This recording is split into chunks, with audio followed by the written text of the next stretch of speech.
Hello students, welcome to chemistry lab. তো thermodynamics এর second চ্যাপ্টারে আমরা দেখেছিলাম যে বিভিন্ন থার্মোডাইনামিক প্রসেসের ক্ষেত্রে কিভাবে ওয়ার্কের ক্যালকুলেশন করা হয় এবং আমরা সেখান থেকে বিভিন্ন ফর্মুলা ডিরাইভ করেছিলাম। আজকের যে লেকচার নম্বর 3, এই লেকচারে আমরা সেই ফর্মুলাগুলোর উপর বেস করে থার্মোডাইনামিক্স এর কিছু নিউমেরিক্যাল করব এবং ট্রাস্ট মি, আজকের নিউমেরিক্যালের পর দেখবে তোমাদের ওয়ার্ক রিলেটেড সমস্ত কনসেপ্ট ক্লিয়ার হয়ে যাচ্ছে। তাহলে চলো শুরু করা যাক। তো বোর্ডে আমরা দুটো কোশ্চেন দেখতে পাচ্ছি। কোশ্চেন নম্বর 1 যেটা বলছে 1 mole of an ideal gas at 300 Kelvin is expanded isothermally from 1 liter to 5 liter.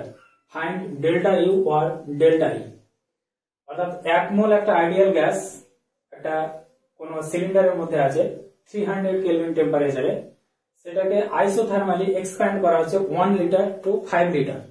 তো এই অবস্থায় বলছে সিস্টেমের ডেল্টা ইউ আর ডেল্টা ই কি, মানে সিস্টেমের ইন্টারনাল এনার্জি কি চেঞ্জ হচ্ছে। তো চলো সমাধান করা যাক। যখন বলে দেবে কোন একটা প্রসেস আইসোথার্মালি ঘটছে, যেহেতু এই প্রসেসটা আইসোথার্মাল, প্রসেস ইজ আইসোথার্মাল,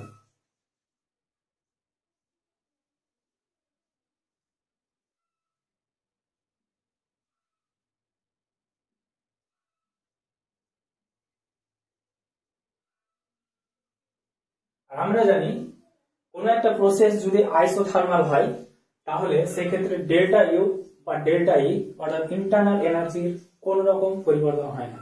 তাহলে এক্ষেত্রে অ্যান্সার হয়ে যাবে ডেল্টা ইউ ইকুয়াল টু 0। এটা হচ্ছে এই কোশ্চেনের answer. Question number 2, in adiabatic process which is true?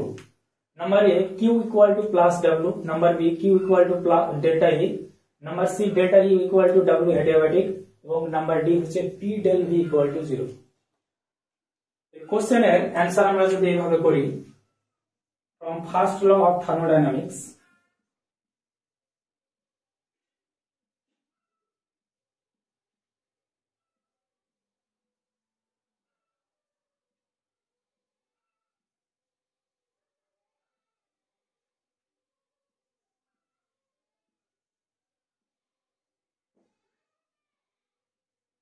First law of thermodynamics থেকে আমরা যেটা জানি, delta U equal to Q plus W. আবার অ্যাডিয়াবেটিক প্রসেসের ক্ষেত্রে আমরা জানি সিস্টেম সারাউন্ডিংস থেকে তাপ নেয় না বা সিস্টেম থেকে সারাউন্ডিং এও তাপ যায় না। তাহলে এক্ষেত্রে হয়ে যাবে যেটা কিউ ইকুয়াল টু 0। তাহলে এখান থেকে দাঁড়াবে delta U equal to W adiabatic. W এটি বলতে বোঝায় অ্যাডিয়াবেটিক প্রসেসের ওয়ার্ক। তাহলে অপশনের দিকে যদি আমরা তাকাই তাহলে অপশন নম্বর সি হচ্ছে এর অ্যান্সার। ওকে, কোশ্চেন নম্বর 3 যদি আমরা তাকাই তাহলে দেখব a gas occupies 2 litre at STP. It is provided 300 joule of heat so that volume becomes 2.5 liter at 1 atmosphere. Find delta U. আমরা দেখতে পাচ্ছি সিস্টেমকে 300 জুল অফ হিট দেওয়া হচ্ছে। তাহলে আমরা লিখে দেব Q equal to plus 300 joule. আরো আমরা যেটা দেখতে পাচ্ছি V initial equal to 2 litre এবং V final equal to 2.5 litre.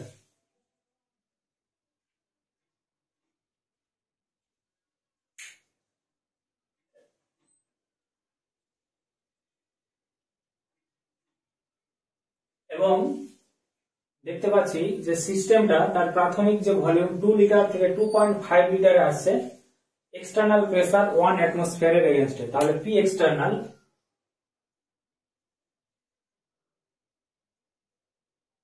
Equal to 1 atmosphere.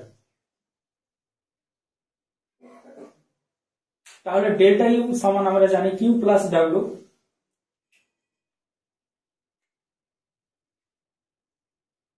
delta U equal to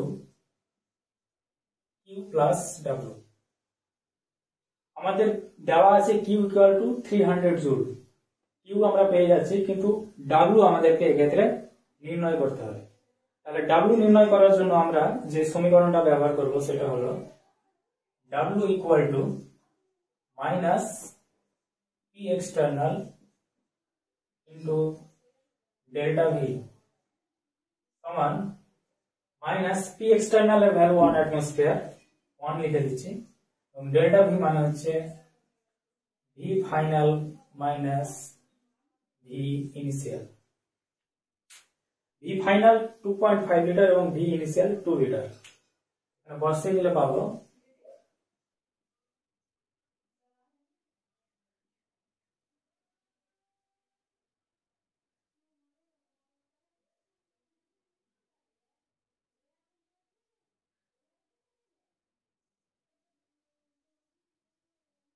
অ্যান্সারটা আসবে লিটার অ্যাটমসফিয়ারে, যেহেতু প্রেসার আছে অ্যাটমসফিয়ার ইউনিটে এবং ভলিউম আছে লিটার ইউনিটে, তাই অ্যান্সার আসবে litre atmosphere.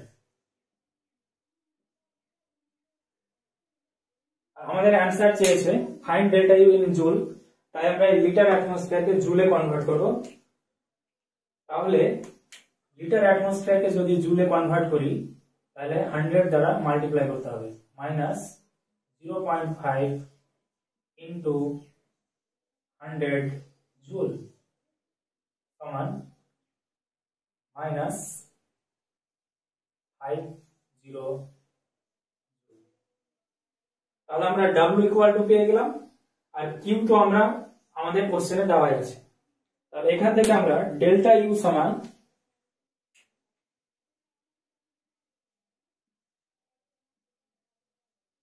Q plus W, এই সমীকরণে যদি কিউ এর ভ্যালু আসে প্লাস 300 জুল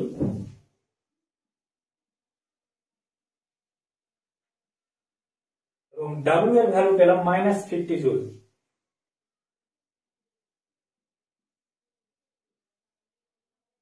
সমাধান করলে বেরোয় প্লাস 250 জুল। তাহলে আমরা ডেল্টা ইউ নির্ণয় করার জন্য আমাদের দরকার কিউ প্লাস ডাব্লিউ। কিউ যেহেতু আমাদের দেওয়া আছে, কিন্তু ডাব্লিউ আমাদেরকে এখানে এই কোশ্চেনের ক্ষেত্রে নির্ণয় করতে হলো, এবং সেটা নির্ণয় করলাম P external into delta V এই সমীকরণে বসে। এবং আমরা এই থার্মোডাইনামিক্স এর ওয়ার্ক ক্যালকুলেশনের ক্ষেত্রে যাবতীয় সমাধান এই সমীকরণ বসেই করবো, W equal to minus P external into delta V. এই সমীকরণ বসালে আমাদের সমস্ত ক্যালকুলেশন সঠিকভাবে আসবে, নাহলে কিন্তু সাইনের এলোমেলো হয়ে যায়, তাই এদিকে লক্ষ্য রাখবে। এই সমীকরণটা বসিয়ে দিলে আমরা সমাধান করে পেলাম W equal to minus 50 joule. এবার delta U equal to Q plus W সমীকরণে কিউ এর মান বসিয়ে দিলাম, ডাব্লিউ এর মান বসিয়ে দিলাম, তাহলে ডেল্টা ইউ এর ভ্যালু আমরা পেয়ে গেলাম। তাহলে ডেল্টা ইউ পেয়ে গেল প্লাস 250 জুল।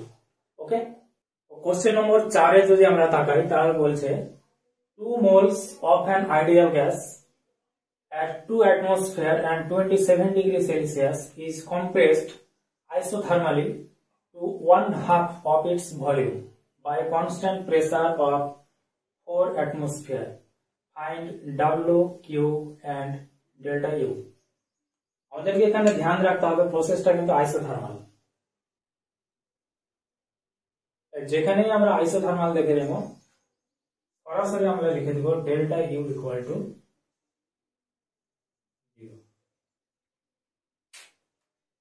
0। কি বলেছে 2 মোলস, তাহলে n ইকুয়াল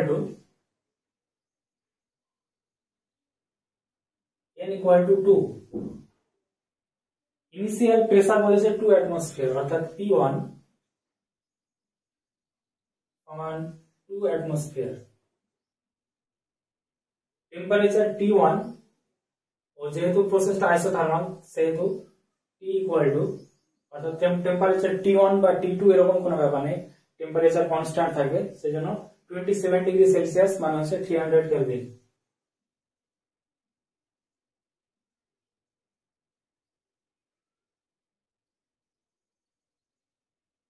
এবং V1 কত বলেছে, V1 বলে দেওয়া নাই, V2 সমান বলেছে V1 by 2, 1/2 of its volume by constant pressure of কি বলছে 4 atmosphere। তাহলে V2 সমান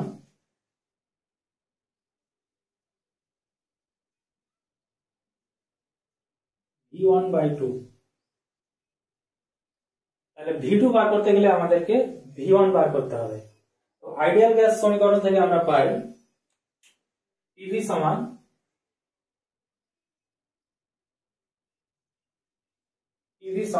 nRT। তাহলে এখানে P1 V1 সমান nRT আমরা লিখতে পারি আইডিয়াল গ্যাস ইকুয়েশন থেকে P1 V1 equal to nRT, বা V1 সমান nRT বাই P1। মানগুলো যদি বসিয়ে দিই, n এর ভ্যালু হচ্ছে 2, r এর ভ্যালু আমরা জানি 1/12 এবং টেম্পারেচারের ভ্যালু হচ্ছে 300 কেলভিন ডিভাইডেড বাই P1 হচ্ছে 2 অ্যাটমসফিয়ার। তাহলে আমরা এখানে 2 কে 2 দিয়ে কাটতে পারি এবং 12 দ্বারা 300 কে কাটলে পাওয়া যায় 25। তাহলে V1 ইকুয়াল টু পাওয়া গেল 25 লিটার। V1 যেহেতু 25 লিটার পাওয়া গেল, এই V2 সমান হচ্ছে V1/2। এখান থেকে আমরা পেতে পারি V2 সমান 25/2 সমান 12.5 লিটার। ওকে, এবার আমরা বের করব W, অর্থাৎ সিস্টেমের উপরে কত পরিমাণ কাজ করা হয়েছে। তো অ্যাজ ইউজুয়াল আমরা যে সমীকরণটা ইউজ করব, W equal to minus P external into V2 minus V1। P external এর ভ্যালু এখানে আমরা যেটা পাবো, 2 moles of an ideal gas at 2 atmosphere and 27 degrees Celsius is compressed isothermally to 1/2 of its volume by a constant pressure of 4 atmosphere. Find W, Q and delta U. আমরা দেখতে পাচ্ছি যে constant external pressure যেটা, সেটা হচ্ছে 4 atmosphere. তার মানে সিস্টেমের অন্তিম অবস্থায় এই কনস্ট্যান্ট এক্সটার্নাল প্রেসার যেটা 4 অ্যাটমসফিয়ার এবং সিস্টেমের ভিতরের গ্যাসের যে প্রেসার সেটাও 4 অ্যাটমসফিয়ার হতে হবে। তাহলে পিস্টনটা সেই জায়গায় কনস্ট্যান্ট দাঁড়িয়ে থাকবে। তাহলে অন্তিম অবস্থায় বাইরের যে এক্সটার্নাল প্রেসার 4 অ্যাটমসফিয়ার সেটা সিস্টেমের ভিতরে প্রেসারের সমান হবে। তাহলে এই ক্ষেত্রে আমরা পাবো P এক্সটার্নাল ইকুয়াল টু 4 অ্যাটমসফিয়ারের সমানই হবে। 4 ইন্টু V2 এর ভ্যালু 12.5 এবং V1 এর ভ্যালু 25। এটা সমান চলে আসবে -4 ইন্টু 12.5 মাইনাস 25, এটা হবে -12.5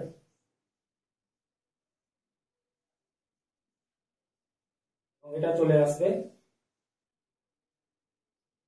12.5 ইন্টু 2 25, 25 ইন্টু 2 50, তাহলে +50। এই অ্যানসারটা এসেছে কিন্তু লিটার অ্যাটমসফিয়ারে, W equal to +50 litre atmosphere.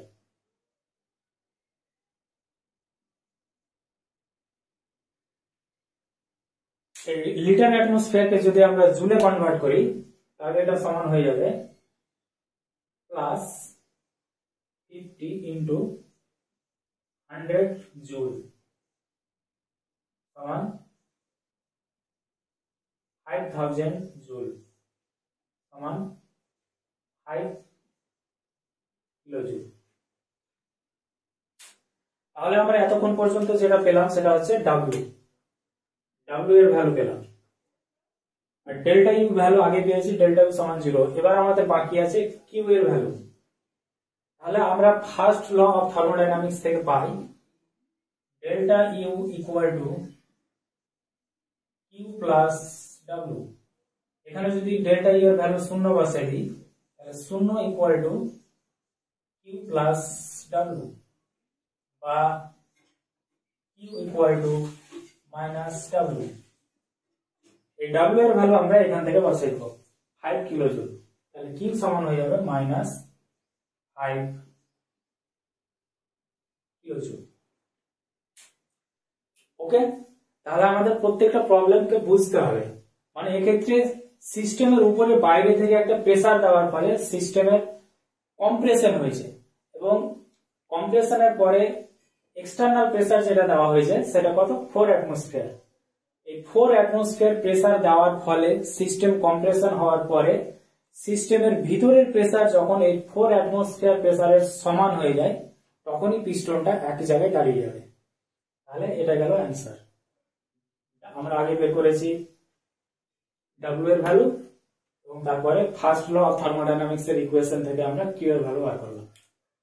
Okay, question 5 এর দিকে যদি আমরা তাকাই তাহলে কোশ্চেন 5 এ যেটা বলছে for a reversible process at 300 kelvin the volume is increased from 1 liter to 10 liter. Find work done by the gas. এবং নাম্বার অফ মোল 1, অর্থাৎ 1 মোল গ্যাসের ক্ষেত্রে এই প্রবলেমটা দেওয়া আছে।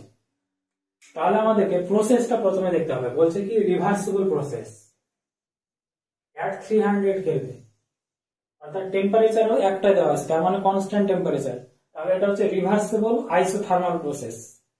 The volume is increased from 1 liter to 10 liter. Find work done by the gas. আমরা আগের দিন যেটা করেছিলাম যে রিভার্সিবল আইসোথার্মাল প্রসেসের ক্ষেত্রে যে সমীকরণটা আমরা ডিরাইভ করেছিলাম W equal to minus nRT ln V2 by V1, বা এটাকে যদি ন্যাচারাল লগারিদম তুলে দিয়ে লগ বেস 10 ভ্যালুর আকারে লিখি W equal to minus 2.303 nRT log of V2 by V1। তাহলে আমরা দেখতে পাচ্ছি ইনিশিয়াল ভলিউম 1 লিটার এবং ফাইনাল ভলিউম 10 লিটার। তাহলে V1 হয়ে যাবে 1 লিটার এবং V2 হয়ে যাবে 10 লিটার। আরো আমাদের দেওয়া আছে n equal to 1, অর্থাৎ 1 মোল গ্যাস। আর জানি আমরা 1/12, আমরা লিটার অ্যাটমসফিয়ার ইউনিটে রাখবো। টেম্পারেচার দেওয়া আছে 300 কেলভিন। তাহলে সোজা ইকুয়েশনটাকে যদি আমরা সমাধান করি মাইনাস 2.303 ইনটু n এর ভ্যালু 1, r এর value 1/12, টেম্পারেচারের value 300, log of V2 এর ভ্যালু 10 এবং V1 এর ভ্যালু হচ্ছে 1। তাহলে ইকুয়েশনটা সমাধান করলে পাবো মাইনাস 2.303, 12 দ্বারা 300 কে কাটলে হয় 25 এবং log 10 এর ভ্যালু 1। তাহলে এখানে আসবে মাইনাস 2.303 ইন্টু 25 এবং log 10 এর ভ্যালু হয়ে যাবে 1। এটাকে সমাধান করলে পাওয়া যায় মাইনাস 57.5 লিটার অ্যাটমসফিয়ার। অ্যান্সারটা এখানে আগে থেকে লিখে রেখেছি লিটার অ্যাটমসফিয়ারে। এবার যদি আমরা এই লিটার অ্যাটমসফিয়ারকে জুলে কনভার্ট করি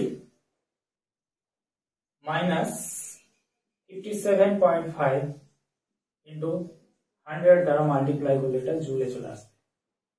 তাহলে চলে আসবে মাইনাস 57.5 জুল। এটাকে যদি কিলো জুলের আকারে লিখি ইকুয়াল টু মাইনাস 5.75 বাস। সোজা ফর্মুলা। এই ইকুয়েশনটা আমরা আগের দিন ডিরাইভ করেছিলাম।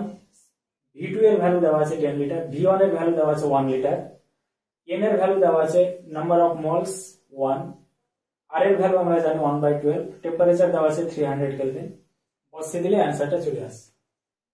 তাহলে সোজা কিছু নেই, জাস্ট মনে রাখতে হবে, মনে সবসময় কোশ্চেন অনুযায়ী আমাদেরকে ভাবতে হবে যে কোন ইকুয়েশনটা কোথায় কিভাবে কাজে লাগাতে হবে, তাহলে অ্যান্সার গুলো সহজে বেরিয়ে চলে আসবে। ওকে, কোশ্চেন 6 সমাধান করতে যাওয়ার আগে আমি তোমাদের একটা কনসেপ্ট বলবো, সেটা হচ্ছে কি এম ভরের যদি কোনো একটা বস্তু থাকে যার মাস, কোন একটা বস্তু ধরলাম হচ্ছে এম কেজি, তাহলে এই এম ভরের বস্তু যদি এইচ হাইটে কোথাও একটা অবস্থান করে, যার হাইট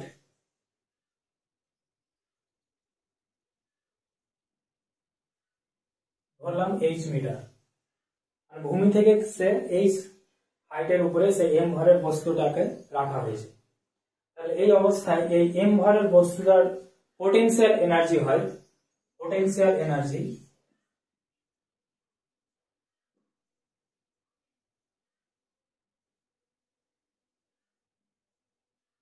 সমান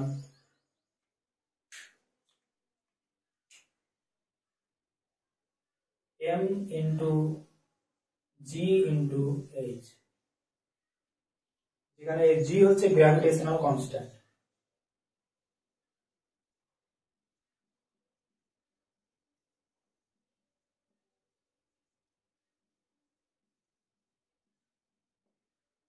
যার এসআই ভ্যালু 9.8, যেটাকে নিয়ারলি 10 ইকুয়াল টু ধরা হয়। এবার আমরা চলে যাব প্রবলেমের দিকে। বলছে 10 mole of ideal gas expands isothermally and reversible, মানে reversible isothermal expansion from a pressure of 10 atmosphere to 1 atmosphere at 300 Kelvin. What is the largest mass which can be lifted through a height of 100 meter? বলা হয়েছে একটা সিলিন্ডারের মধ্যে 10 মোল একটা ideal gas রাখা আছে, তার ইনিশিয়াল প্রেসার হচ্ছে 10 অ্যাটমসফিয়ার এবং ফাইনাল প্রেসার 1 অ্যাটমসফিয়ার। সিস্টেমের যখন ইনিশিয়াল প্রেসার ভিতরে 10 অ্যাটমসফিয়ার, সেই অবস্থায় গ্যাসটা কি করছে, এক্সপ্যান্ড করছে আইসোথার্মালি এবং রিভার্সিবলি, অর্থাৎ ধীরে ধীরে ধীরে ধীরে এক্সপ্যান্ড করছে, এবং সেই অবস্থায় সিস্টেমের টেম্পারেচারে কিন্তু কোনো রূপ পরিবর্তন হচ্ছে না, টেম্পারেচার কিন্তু সেই 300 কেলভিনই আছে। বলছি এই অবস্থায় সেই সিস্টেমটা কাজ যেটা করলো, সেই কাজের দরুন সিস্টেমটা কত ভরের বস্তুকে 100 মিটার উচ্চতায় তুলতে পারে। তো আমরা প্রথমেই যেটা নির্ণয় করব সেটা হচ্ছে যে সিস্টেমের দরুন ওয়ার্ক কতটা হচ্ছে, অর্থাৎ work done by the system. তো আমরা প্রথমে যেটা নির্ণয় করব সেটা হচ্ছে work done by the system, W equal to reversible isothermal এক্সপ্যানশনের ক্ষেত্রে আমরা যে সমীকরণটা ডিরাইভ করেছিলাম আগের দিন, সেটা হচ্ছে মাইনাস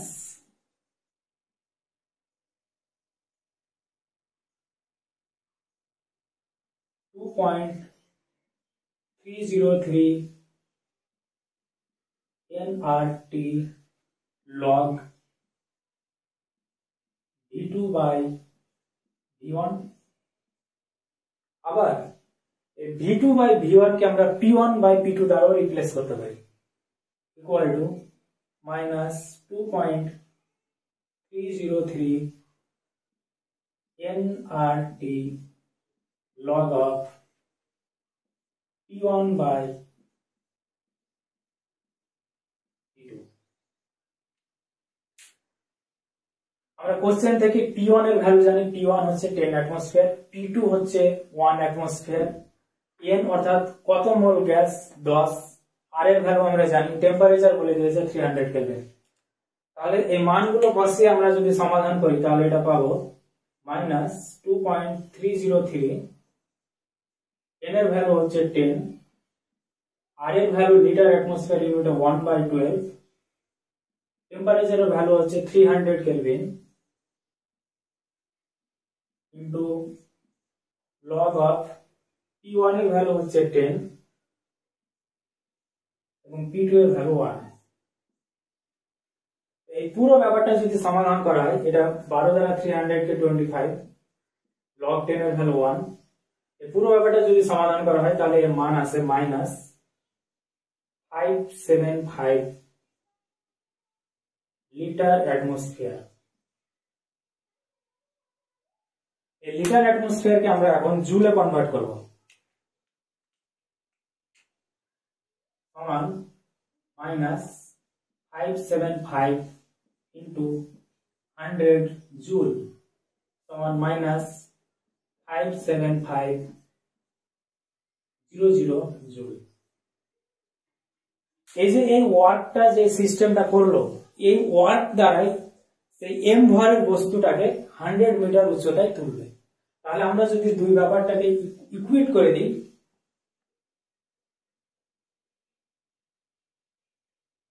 অর্থাৎ work done by the system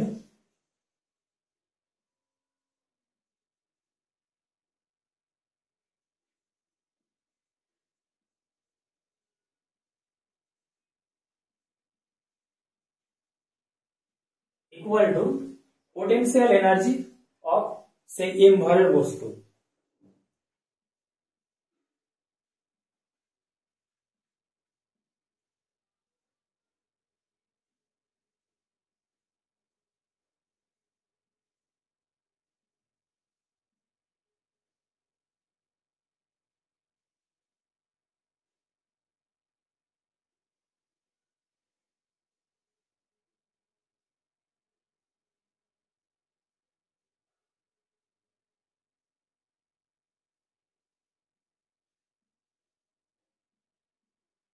এমটা হচ্ছে কি, যে বস্তুটাকে এই পিস্টনটা দ্বারা তোলা হবে তার মাস। তাহলে এই দুই ব্যাপারটাকে যদি ইকুয়েট করে দেওয়া হয়, তাহলে work done by the system আমরা এখান থেকে পেয়েছি -57500 জুল। মাইনাস এখানে বসাবার দরকার নেই, মাইনাস ওখানে বেরিয়েছে তার কারণ ওয়ার্ক যেহেতু সিস্টেম করছে, work done by the system, সেই জন্য মাইনাস এসেছে। কিন্তু আমরা এখানে শুধু তার ম্যাগনিটিউডটা রাখবো 57500 ইকুয়াল টু এম ভরের বস্তুর পোটেনশিয়াল এনার্জি যখন তাকে 100 মিটার উচ্চতায় তোলা হয়, ধরে নিই তার মাস এম, জি গ্র্যাভিটেশনাল কনস্ট্যান্ট 9.8, আমরা এখানে 10 ধরবো, 10, এবং হাইট হচ্ছে 100 মিটার। পুরো ব্যাপারটাকে ক্যালকুলেশন করলে পাওয়া যাবে m ইকুয়াল টু 57.5 কেজি। এখানে কনসেপ্টটা কি দাঁড়াচ্ছে, সিস্টেম যখন ওয়ার্ক করছে, এই এত জোর ওয়ার্ক করছে, এই ওয়ার্কের দরুন সিস্টেম এই 57.5 কেজি ওজনের বস্তুকে তুলে সে 100 মিটার উচ্চতায় তুলে রাখতে পারবে। অর্থাৎ আমরা যদি এখানে একটা সিস্টেম ধরি, এখানে ধরলাম পিস্টন আছে,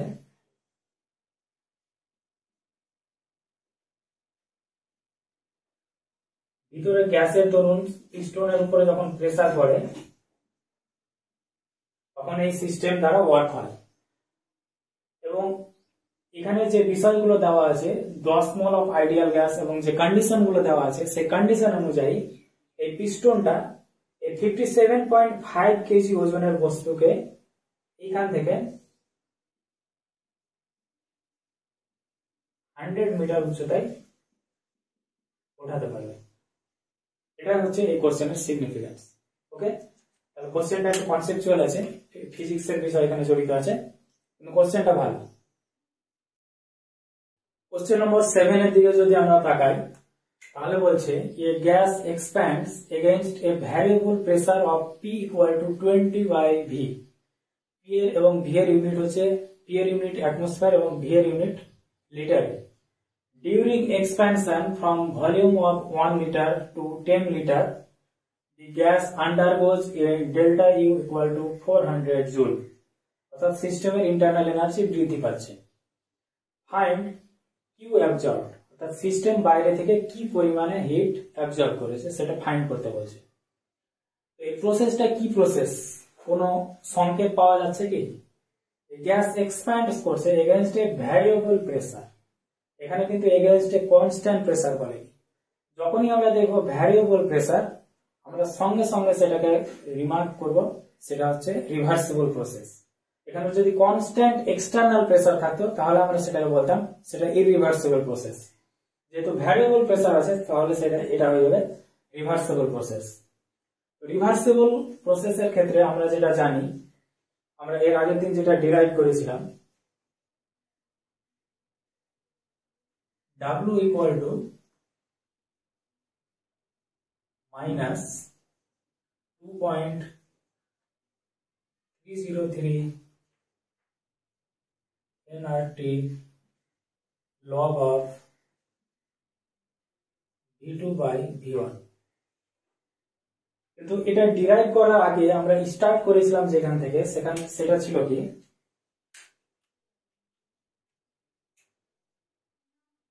W equal to minus integration V1 to V2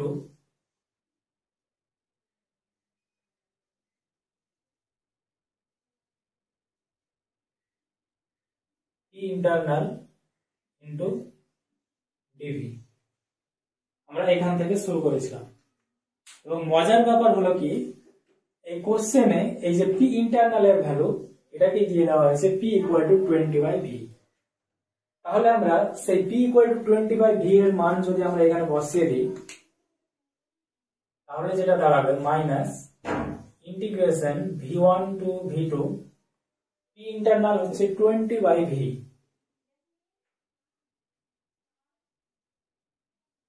dV। এইবারে আমরা এখান থেকে বাকি ক্যালকুলেশনটা করব। আমাদের এই ইকুয়েশনে যাওয়ার প্রয়োজনই নেই, তাই ইকুয়েশনকে ফার্দার ইনক্রিজ করলে পাবো মাইনাস ইন্টিগ্রেশন V1 কত বলেছে 1 লিটার এবং V2 বলেছে 10 লিটার, তাহলে এটা হবে 1 to 10 20 কনস্ট্যান্ট, তাহলে 20/V dV। এটাকে ফার্দার ইনক্রিজ করলে আমরা পাবো W equal to মাইনাস 20 যেহেতু কনস্ট্যান্ট বাইরে চলে আসে 20 ইন্টিগ্রেশন 1 to 10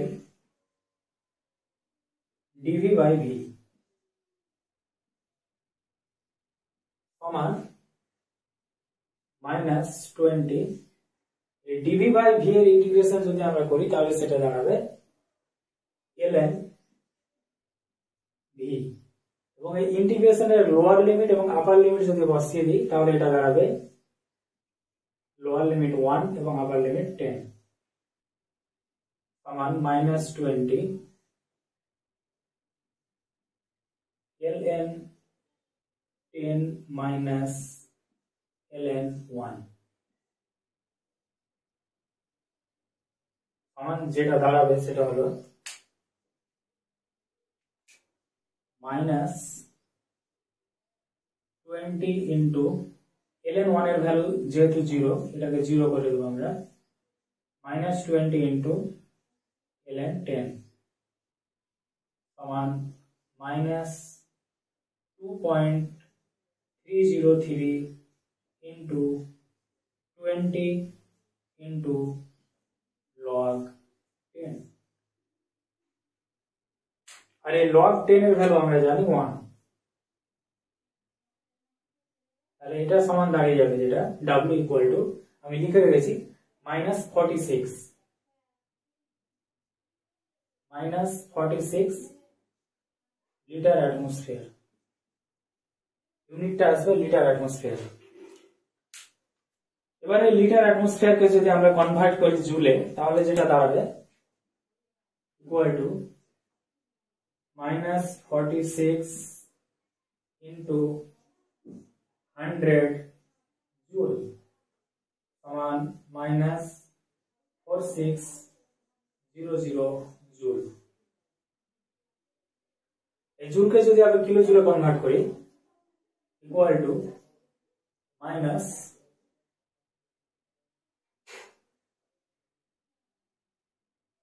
তাহলে এটা জুলেই থাক, সমস্যা নেই, যেহেতু ডেল্টা ইউ এর ভ্যালু এখানে 400 জুল দেওয়া আছে, তাই ওটা জুলেই থাকে। এবার আমরা জানি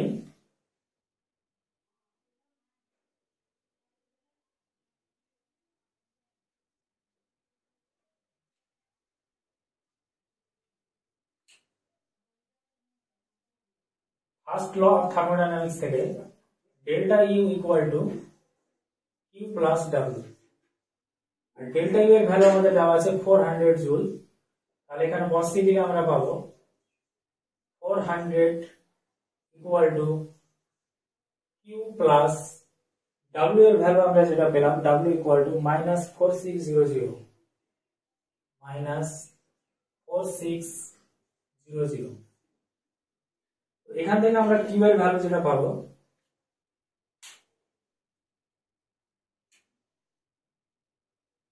বা কিউ ইকুয়াল টু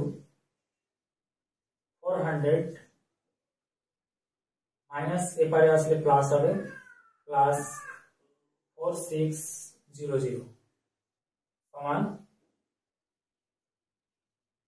5000 জুল। এটা হচ্ছে অ্যান্সার। আমাদেরকে কি চেয়েছিল? কিউ অ্যাবজর্ব, অর্থাৎ সিস্টেম 5000 জুল সারাউন্ডিংস থেকে অ্যাবজর্ব করেছে, কিন্তু কাজ করেছে মাত্র 4600 জুল। তার জন্য সিস্টেমের ইন্টারনাল এনার্জি পজিটিভ, কারণ সিস্টেম যে পরিমাণে হিট অ্যাবজর্ব করেছে সেটা পুরোপুরি খরচ করে দেয়নি, সেটা তার ইন্টারনাল এনার্জি ইনক্রিজ করতে ব্যবহার করেছে। এটা হচ্ছে এই কোশ্চেনের সিগনিফিকেন্স। কোশ্চেন 8 এর দিকে যদি আমরা তাকাই, তাহলে এখানে একটা পিভি ডায়াগ্রাম দেওয়া আছে, P versus V diagram, P versus V diagram. এবং আমরা দেখতে পাচ্ছি পিভি ডায়াগ্রাম একটা সাইকেল ক্রিয়েট হয়েছে, অর্থাৎ একটা প্রসেস চলছে, এ থেকে স্টার্ট হয়ে বি তে যাচ্ছে, বি থেকে সি এবং আবার সি থেকে এতে ফিরে আসছে, অর্থাৎ আমরা দেখতে পাচ্ছি এটা একটা সাইক্লিক প্রসেস। এই ধরনের প্রসেসের ক্ষেত্রে জিজ্ঞেস করেছে find net work done during the cycle. আমরা বলেছিলাম আগের ক্লাসে যে এই ধরনের সাইক্লিক প্রসেসের ক্ষেত্রে net work done equal to area enclosed by the loop in a PV diagram. তাহলে এক্ষেত্রে এই প্রসেসে যে ওয়ার্ক ডান হয়েছে, এই work done equal to area enclosed in the PV diagram. তাহলে আমরা যদি এই ট্রায়াঙ্গেলের ক্ষেত্রফলটা নির্ণয় করতে পারি, সেই ক্ষেত্রফলের মানটা হচ্ছে work done in this process. তাহলে ক্ষেত্রফল নির্ণয় করতে গেলে আমরা জানি সমকোণী ত্রিভুজের ক্ষেত্রে ক্ষেত্রফল নির্ণয়ের সূত্র হচ্ছে area equal to half into base, অর্থাৎ ভূমি, ইন্টু হাইট অর্থাৎ উচ্চতা।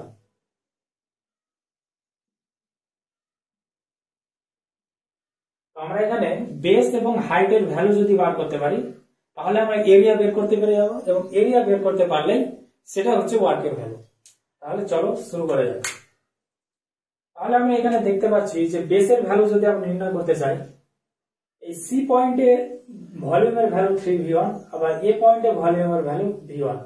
তাহলে এ এবং সি, এ সি এই ডিস্টেন্সটার দৈর্ঘ্য হচ্ছে 3v1 মাইনাস v1, তাহলে equal to half into base হলো 3v1 মাইনাস v1।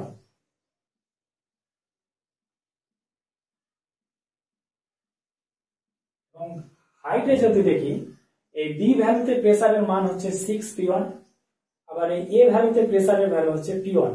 তাহলে এ বি এর ডিস্টেন্স যেটা, এ বি এর দৈর্ঘ্য ম্যাগনিটিউড, সেটা হবে 6p1 minus p1।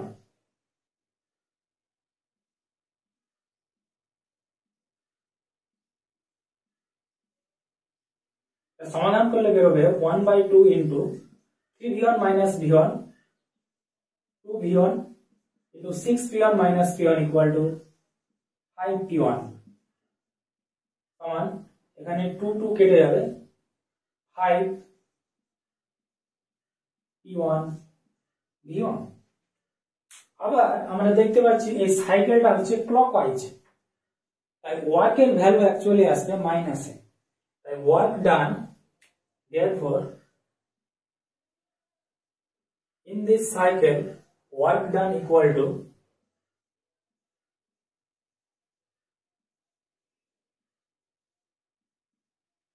minus 5 P1 V1। আমি আগের ক্লাসে তোমাদের বলেছিলাম যখনই একটা পিভি ডায়াগ্রামে সাইকেল ক্লকওয়াইজ ভাবে থাকবে সেক্ষেত্রে ওয়ার্কের ম্যাগনিটিউডটা ধরা হয় নেগেটিভে, আর যদি এই সাইকেলটা অ্যান্টি ক্লকওয়াইজ থাকে তাহলে সেক্ষেত্রে সেই ওয়ার্কের ম্যাগনিটিউডটা প্লাস হিসাবে ধরা হয়। তো এটাই গেল হচ্ছে সাইক্লিক সিস্টেমের ওয়ার্ক ক্যালকুলেশনের ফর্মুলা। কোশ্চেন নম্বর 9 এর দিকে যদি আমরা তাকাই তাহলে একটা পিভি ডায়াগ্রাম দেওয়া আছে এবং কোন একটা সিস্টেম এ থেকে বি তে গিয়েছে একবার এই পথে, অর্থাৎ যে পথে কাজ হয়েছে W1, আরেকবার গিয়েছে স্ট্রেট পথে যে পথে কাজ হয়েছে W2, এবং আরেকবার গিয়েছে এমন পথে যে ক্ষেত্রে কাজ হয়েছে W3। তো আমাদেরকে কম্পেয়ার করতে বলেছে যে work done by the gas, অর্থাৎ W1 এর ভ্যালু, W2 এর ভ্যালু এবং W3 এর ভ্যালু, এই তিনটে ভ্যালুর মধ্যে কে বড় কে ছোট এই ধরনের একটা ওয়ার্কের আমাদের কম্পেয়ার করতে বলেছে। এখানে যাওয়ার আগে আমি একটা বিষয় আলোচনা করতে চাই তোমাদের সঙ্গে, সেটা হলো কোন একটা ডায়াগ্রাম যদি থাকে পিভি ডায়াগ্রাম, এবং পিভি ডায়াগ্রামে যদি কোন একটা প্রসেস সাইক্লিক না হয়, অর্থাৎ লুপ যদি ফরমেশন না হয়, এটা লুপ ফরমেশন হলে তো সেটা সাইক্লিক প্রসেস হয়ে গেল। লুপ যদি ফরমেশন না হয়, একটা সিম্পল পিভি ডায়াগ্রামে একটা প্রসেস থাকে, ধরা গেল এখান থেকে এই পর্যন্ত কোন একটা সিস্টেম গেল, তাহলে এই ধরনের কেসে ওয়ার্ক ক্যালকুলেশন কিভাবে করা হয়? তো এই ধরনের কেসে ওয়ার্কের ক্যালকুলেশন করা হয় যেভাবে, সেটা হলো এই যে এই এবি কার্ভটা যেটা দেখা যাচ্ছে, এই এবি কার্ভের নিচে পিভি ডায়াগ্রামে যতটা এরিয়া এই এবি ডায়াগ্রামটা অকুপাই করে থাকে তার ভ্যালু হচ্ছে কৃতকার্য ইন দিস প্রসেস। অর্থাৎ কোন একটা সিস্টেম এই এ থেকে বি তে যদি যায় এবং সেটা যদি সাইক্লিক প্রসেস না হয়ে থাকে, তাহলে এই ধরনের কেসে ওয়ার্ক ক্যালকুলেশন করা হয় the area occupied under the AB curve occupied in the PV diagram. তো এক্ষেত্রে আমরা যদি দেখি W1 এর ক্ষেত্রে এরিয়াটা হচ্ছে, আমরা এখানে যদি এরিয়া কল্পনা করি, এরিয়া ডিনোট করি, W1 এর ক্ষেত্রে এরিয়াটা হচ্ছে শুধুমাত্র এইটুকু এরিয়া, কিন্তু W2 এর ক্ষেত্রে দেখতে পাচ্ছি যে এক্সট্রা যে পরিমাণ এরিয়া W2 পেয়ে যাচ্ছে সেটা হচ্ছে এইটুকু। আবার W3 এর ক্ষেত্রে আরেকটু এক্সট্রা এরিয়া পেয়ে যাচ্ছে, সেটা হচ্ছে এই পরিমাণ।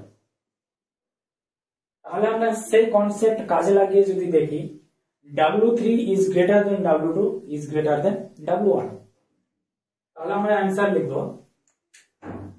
since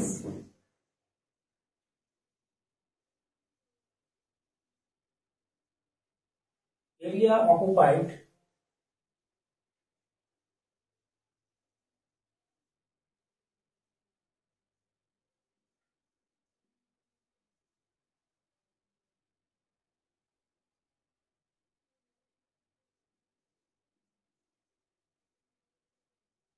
in this case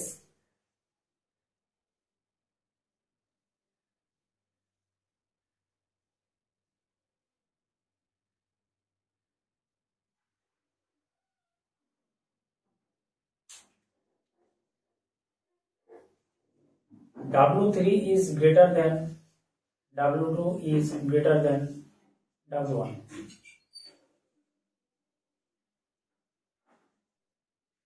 অর্থাৎ সিস্টেমটা যখন এ থেকে বি তে গিয়েছে, W1 যখন এ থেকে বি তে গিয়েছে এই পথে, অর্থাৎ যে পথে কাজ হয়েছে W1, সেক্ষেত্রে এরিয়ার ভলিউম হচ্ছে সব থেকে কম, তার থেকে বেশি W2 এবং তার থেকে বেশি W3। তাই area occupied in W3, area occupied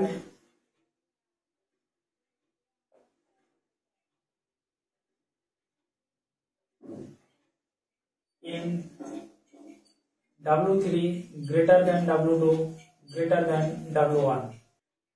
তাহলে আমরা যেটা দেখলাম সেটা হচ্ছে area occupied in case of W3 is greater than W2 is greater than W1, তাই work done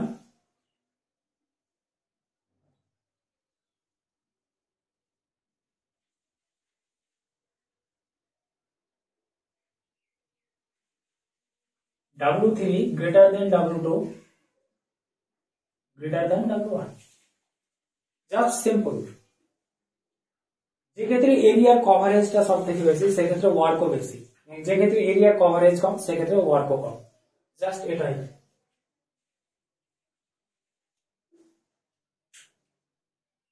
কোশ্চেন নম্বর 10 এর দিকে যদি আমরা তাকাই তাহলে বলছে 5 mol of an ideal gas expands isothermally and irreversibly from a pressure of 10 atmosphere to 1 atmosphere against a constant external pressure of 1 atmosphere. Find W irreversible at 300 Kelvin. অর্থাৎ বলে দেওয়া আছে প্রসেসটা হচ্ছে ইররিভার্সিবল process.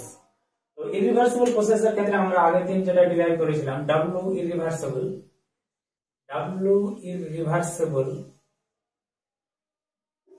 equal to minus P external into